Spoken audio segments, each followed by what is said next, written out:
तो ना जो जो त्याची संगत करतो ना त्याचा जीवनाचा उद्धार झाल्याशिवाय राहत नाही. कीर्तनाच्या समारोपामध्ये मी सुंदर आपल्याला सांगेल, एक विचार आपल्याला मांडेल.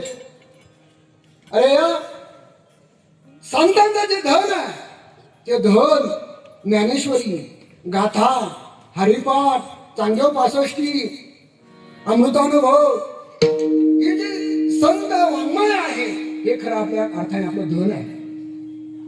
आणि मग महाराज तुम्ही सांगितलं की संतांची संगत करायची, संतांची संगत करायची. मग संतांची संगत करायची म्हणजे नेमकं करायचं काय?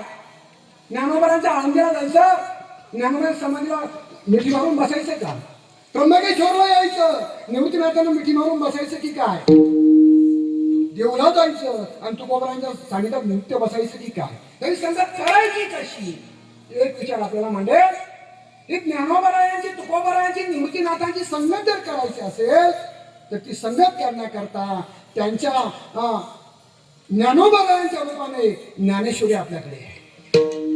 तुकोबारायांच्या रूपाने तुकोबारायांची गाथा आपल्याकडे आहे.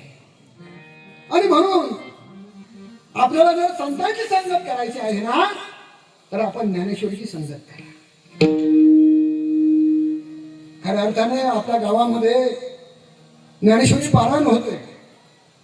रमेश महाराज कानवडे, अरुण महाराज फरगडे, नारायण महाराज कानवडे, विलास महाराज कानवडे आणि अनेक भाविक या ठिकाणी पारायण करायला बसलेले असतात. हे पारायण प्रत्येक सप्त्यामध्ये होणं गरजेचं आहे. यातून काय होतं? संतांची संगत आपल्याला लागते. अरे ज्ञानेश्वरी म्हणजे नुसते ओव्या नाहीये, ते शब्द नाहीये. ज्ञानोबा त्या ज्ञानेश्वरीशी आपल्याशी बोलतात. गुरुदेव बाबा प्रतस्मने बाबा सांगायचे आणि महाराज आमचा अनुभव आहे. आपल्याला जीवनामध्ये कोणताही प्रश्न निर्माण होऊ द्या, कोणताही संकट निर्माण होऊ द्या, कोणताही अनुत्तरित प्रश्न असू द्या, तो प्रश्न शोधायचा असेल तर ज्ञानोबारायांच्या ज्ञानेश्वरी दर्शन घ्या, ज्ञानोबारांचे स्मरण करा, ज्ञानेश्वरीचं कोणतंही पान उचका. त्या पान उचकल्यानंतर ज्या ज्या ओव्या त्या पानावर असतील त्या ओव्यांमध्ये आपल्या शंकेचं समाधान झाल्याशिवाय राहणार नाही. ज्ञानेश्वर ज्ञानोबाची ताकद आहे, ज्ञानोबाची शक्ती आहे.